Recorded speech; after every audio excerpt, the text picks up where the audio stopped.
नमस्कार विद्यार्थियों, आप सभी को आप सभी का मेरी क्लास में स्वागत है।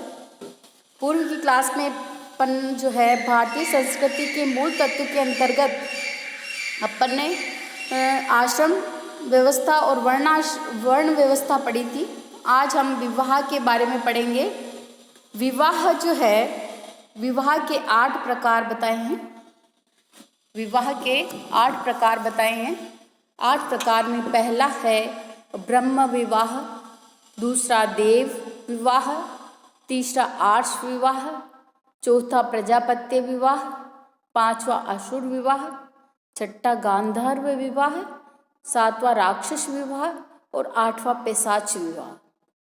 इनमें जो प्रथम 4 विवाह है वो प्रशंसनीय माने गए हैं और जो अंतिम जो 4 विवाह हैं वो अप्रशंसनीय कहे गए हैं। ये विवाह के बारे में विष्णु पुराण में भी कुछ जो है उक्ति कही गई है, वो इस प्रकार है। ब्रह्मो देवस् तथैवार्ष प्रजापत्यस्तथासुरः गांधर्व राक्षसो चान्यो पेशाचाष्टमो मतः।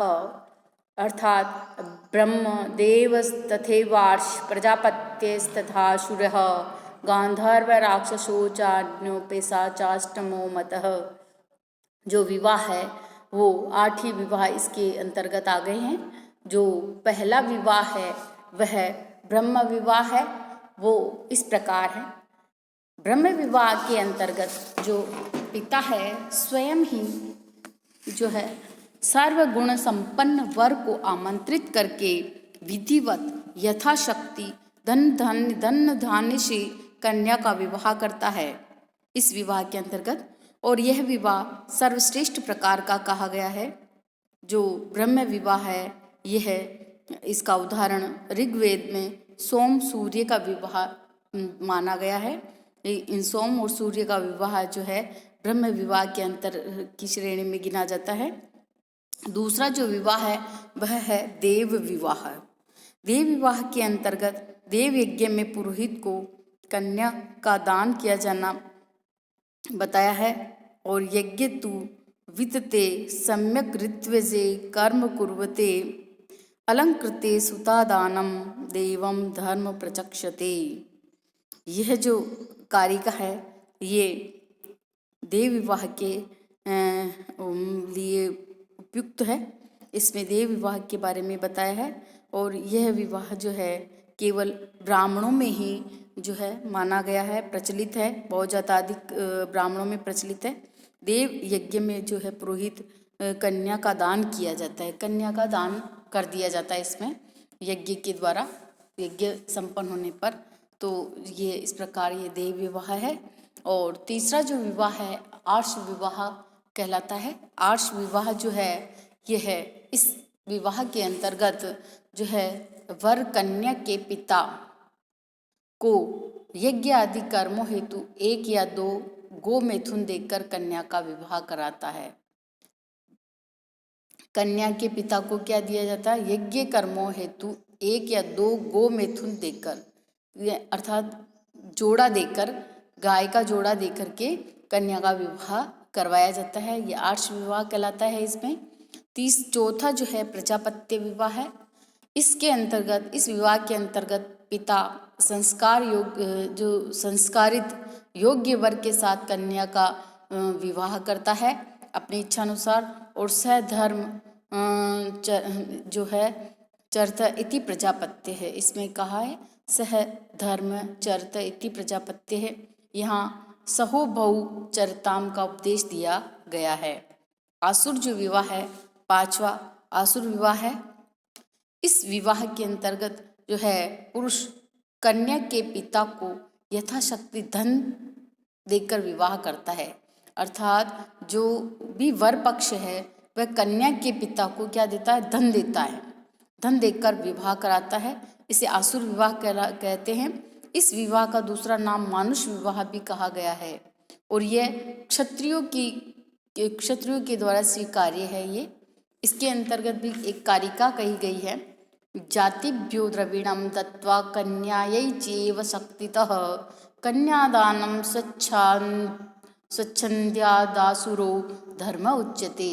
जातिभ्यो द्रविणम दत्वा, धन दे करके कन्या को यथाशक्ति प्राप्त करना, कन्यादान स्वच्छंदासुरो धर्म उच्चक्षते। ऐसा जो ये विवाह है आसुर विवाह कहलाता है। इस प्रकार इस कारिका से इस विवाह की को स्पष्ट किया गया है। छठा जो विवाह है वह गांधर्व विवाह है।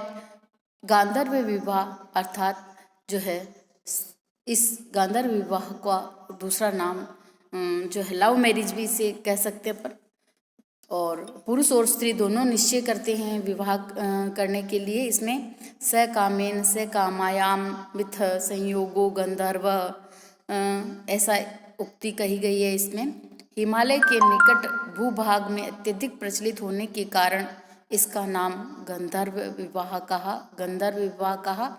महाभारत में इस विवाह की अत्यधिक प्रशंसा की गई है, गंधर्व विवाह की। अब जो यह है वात्सायन इस विवाह को सर्वश्रेष्ठ तथा सुखद विवाह मानते हैं। गंधर्वो प्रवरो मतम अर्थात गंधर्व विवाह ही अत्यधिक श्रेष्ठ मतलब प्रवर कहा गया है, इसमें अच्छा माना गया है।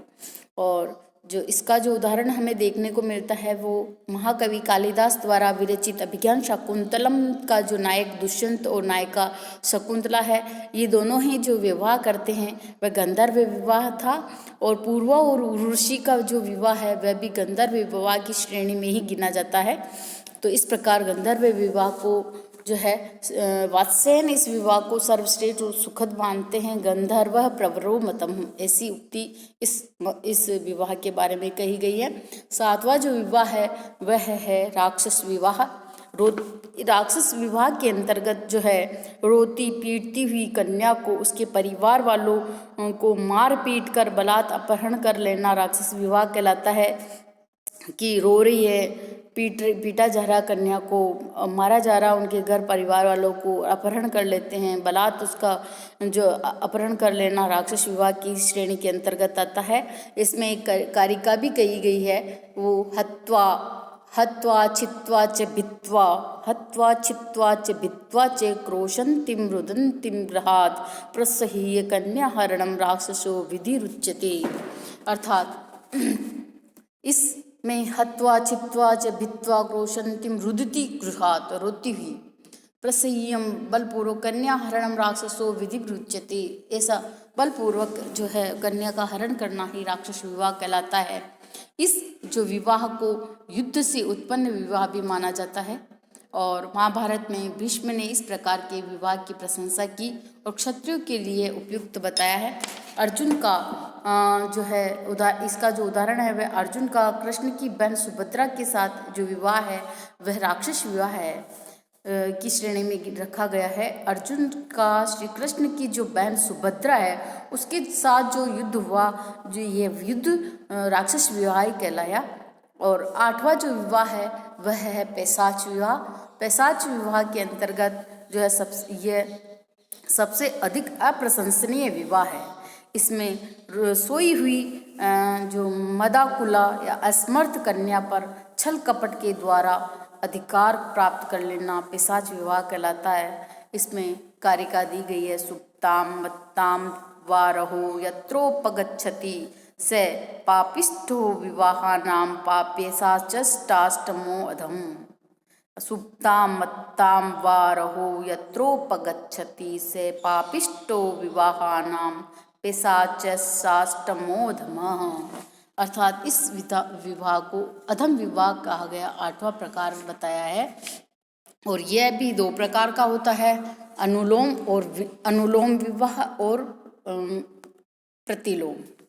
अनुलोम विवाह अपने वर्ण से निम्न वर्ण की कन्या के साथ विवाह करना अनुलोम विवाह से उत्पन्न संतान वर्ण संकर कहा जाता है। और प्रतिलोम के अंतर्गत निम्न वर्ण का पुरुष यदि उच्च वर्ण की कन्या से विवाह करे तो प्रतिलोम कहलाता है। निम्न वर्ण का पुरुष होना चाहिए, पुरुष क्या हो, निम्न वर्ण का हो। कन्या हो उच्च वर्ण की हो तो इन दोनों के साथ जो विवाह होता है वह प्रतिलोम विवाह है। और प्रतिलोम से विवाह से जो उत्पन्न संतान को चांडाल कहा जाता है। ययारेव समम वित्तम ययारेव ययोरेव समम वपुः तयोर्विवाहं सख्यम च न तु न भूपुष्ट विपुष्टयोः। ऐसी इसमें उक्ति कही गई है। तो ये जो है आज हमने विवाह के 8 प्रकार पढ़े हैं, जिनमें जो 4 जो बहुत ही अधिक प्रशंसनीय माने गए हैं और जो पीछे वाले जो लास्ट जो 4 विवाह थे वो अप्रशंसनीय कहे गए हैं। इस प्रकार भारतीय संस्कृति में ये जो टॉपिक है विवाह का आज पूरा हुआ। आगे की क्लास में हम इसके जो बाद वाला जो भी टॉपिक है वो पढ़ाएंगे। धन्यवाद।